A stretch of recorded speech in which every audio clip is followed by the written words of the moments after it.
Hello, welcome to Sumo Biology. The question is from Biotechnology. Here is the question from your NEET 2022 question paper Biology. Statement number 1. Restriction endonuclease recognize a specific sequence to cut DNA known as palindrome nucleotide sequence. तो restriction endonuclease वो हैं जो DNA को cut लगा सकते हैं from inwards अंदर से, where as exonucleus are those जो डीएनए को कट लगा रहे हैं फ्रॉम देयर टर्मिनल न्यूक्लियोटाइड, तो वो कहलाएंगे एक्सोन्यूक्लियस। एंडोन्यूक्लियस डीएनए को कट लगा रहे हैं फ्रॉम इनसाइड, अंदर से कट लगा रहे हैं। तो restriction endonucleus recognise specific sequence to cut DNA known as palindrome nucleotide sequence. तो पैलिंड्रोम क्या है? तो पैलिंड्रोम अगर देखा जाए इंग्लिश अल्फ़ाबेट वो पैलिंड्रोम कहलाता है, जिसमें आप फ्रॉम लेफ़्ट टू राइट पढ़ेंगे। इंग्लिश अल्फ़ाबेट की जो सीक्वेंस है फ्रॉम राइट टू लेफ़्ट एक ही सीक्वेंस आएगी। तो मैडम या नमन, तो जब आप इधर से इधर पढ़ रहे हो और इधर से इधर पढ़ रहे हो तो एक ही सीक्वेंस सेम सीक्वेंस आ रही, वो पैलिंड्रोम वर्ड कहलाता है। और डीएनए में क्या है?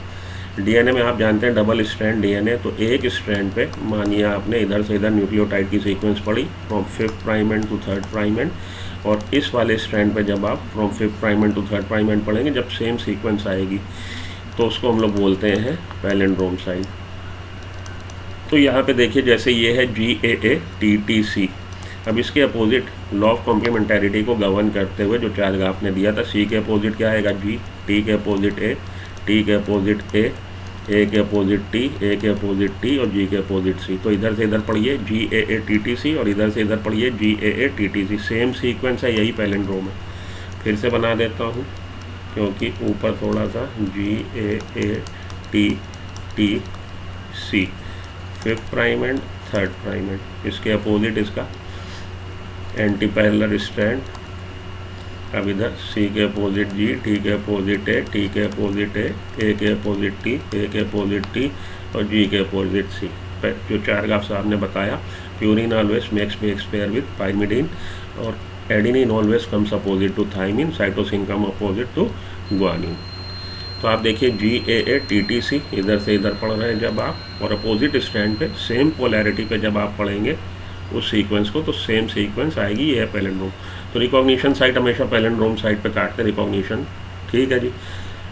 Restriction endonuclease cut the DNA strand little away from the centre, तो सेंटर से अवे लेफ्ट और राइट को ये काटेगा, सेंटर से नहीं काटता। ये भी स्टेटमेंट भी ठीक है। In the light of above statement choose the most appropriate answer for the option given below. तो कह रहा ऑप्शन चुन लीजिए, तो दोनों ही स्टेटमेंट हमारे ठीक है, both statement are correct. Option number 3 is the right choice, you should go with option number 3। तो each restriction endonucleus recognise a specific palindrome sequence in DNA, ये आपकी बुक NCERT की line. Recognition side restriction enzyme cut the strand of DNA little away from the centre of palindrome side but between the same two basis. तो same two basis जैसे हमारा GAATTC, ये recognition site है किसकी? Eco R1 की, eco R1 की। एकेरेकिया coli से निकाला गया एंजाइम इको R1। तो एक स्ट्रैंड पे ये G और A के बीच में कट लगा रहा है, तो दूसरे स्ट्रैंड पे भी ये सेम न्यूक्लियोटाइड पे G और A के बीच में कट लगाएगा, तो इस तरह से आपको स्टिकी एंड्स बन जाएंगे, ठीक है। तो दोनों ही आपके स्टेटमेंट ठीक है, तो आंसर हो जाएगा हमारा option number 3, both statements are correct.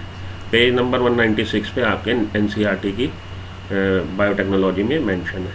तो आई होप सो कि आपको आंसर मिला होगा। I hope it answer the question. तो वीडियो को लाइक कर दीजिए और चैनल को सब्सक्राइब कर लीजिए। थैंक यू, मिलता हूँ अगले स्लाइड पे।